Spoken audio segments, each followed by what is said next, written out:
What is up, guys? This is the Football Fanatic, back at it again. We have just finished this last week, which was the divisional round of the 2016-2017 NFL playoffs. My picks were the Falcons, the Patriots, the Cowboys, and the Chiefs. And unfortunately, I went 50 for 50, with the Packers winning on a hell of a good game. Last-minute field goal from like 50 yards away. Really good game, really fair game. That was super fun to watch. But yeah, I had the Cowboys in that one. So Packers won, and then the Steelers beat the Chiefs, which was a big surprise. And that was also a good game. A holding penalty actually prevented the Chiefs from tying it up with the 2-point conversion, but it was a fair call. So, yeah, Steelers won and Packers won, and then the Patriots and the Falcons won, which I predicted the first two correct.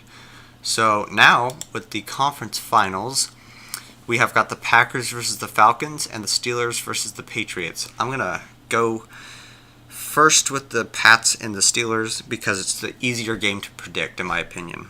Steelers are very good. They have the big three with Bell, Brown, and Roethlisberger. But the Pats have that great coaching staff. I looked at their standings in defense and offense, and they're very solid on both ends of the ball. The Steelers are not solid on defense, really. They're okay on defense, but they're not as good as the Pats are statistically on paper. I think this will be a close game, but I think the Patriots can easily pull it out.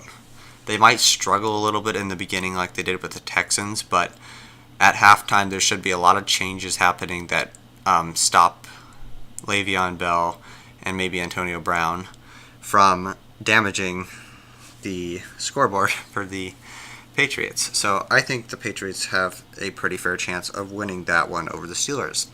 Now, to the big game of the Packers and the Falcons.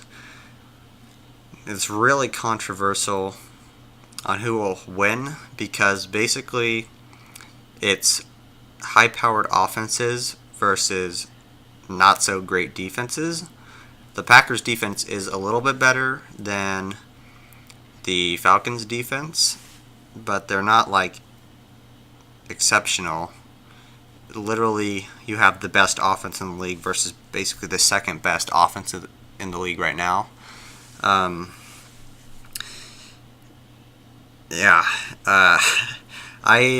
thought about this one for quite some time, trying to figure out who probably has the most legitimate chance of winning. The Falcons are home, but, the Packers went into Dallas and beat them off of a field goal. But there was a match earlier in the year, Week 8, where the Packers and the Falcons faced off, and Atlanta ended up winning 32-33. They scored with like 30 seconds left to take the lead. The weird thing about this game, well, let me just go over the injuries. So, from what the statistics showed, Jared Cook was not even involved in that game, or I think that's his name. Cook, their Packers tight end, wasn't involved like he was in Dallas.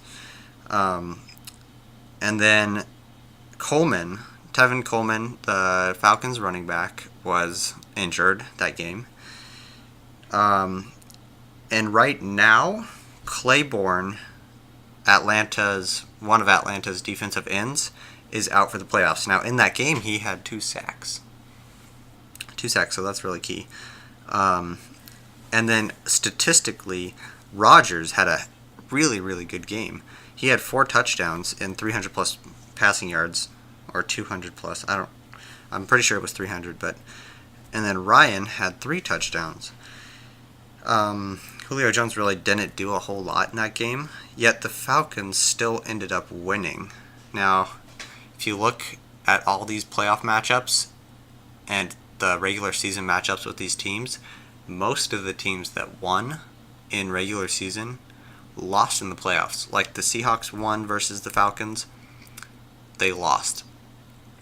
The Dolphins They beat the Steelers earlier in the year, and they lost. So, based on that trend, you would think the Falcons are probably going to lose, especially to a really, really hot Packers team. But this is going to get a lot of hate. I'm going to choose the Falcons in this one. Just because both defenses are really not good at all. And so then it's up to the offense. And so the best offense is going to win. Now, there's an exception. I think that if Jordy Nelson comes back from his injury and is able to play in this game, then the Packers will win. But if he's not there, which, as far as I know, I think they said he's like feeling better but not sure about whether he's going to be able to play. So if he comes back, I think the Packers will win because that's another threat on offense that will basically even out the offensive power on both teams.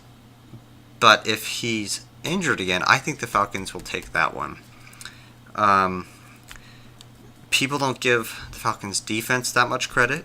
Atlanta shut down Rawls for an average of 3.3 yards per carry last week. Now the week before versus the Detroit Lions, he averaged 6 yards a carry. So he had 27 attempts that week and like 168 yards. If you were to give him 27 attempts in this Atlanta game this last week, then he would have ended up with 89 yards because of 3.3 yards per carry. So they actually did shut him down pretty well, and they're ranked only one spot better than Detroit's rush defense. So I think they don't get as much credit as they deserve. Sorry, this is like such a long explanation, but I think their defense is a little bit better than they show on paper. And their offense is exceptional. They're averaging 34 points per game. They're ranked first there, second in yards per game, third in passing yards, and fifth in rushing yards. They have a very, very good offense.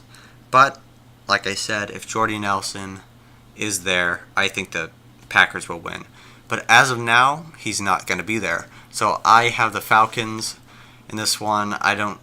It's not really an upset since their record is better. They've got home field advantage. Hate me all you want in the comments. Or agree with me. I don't know.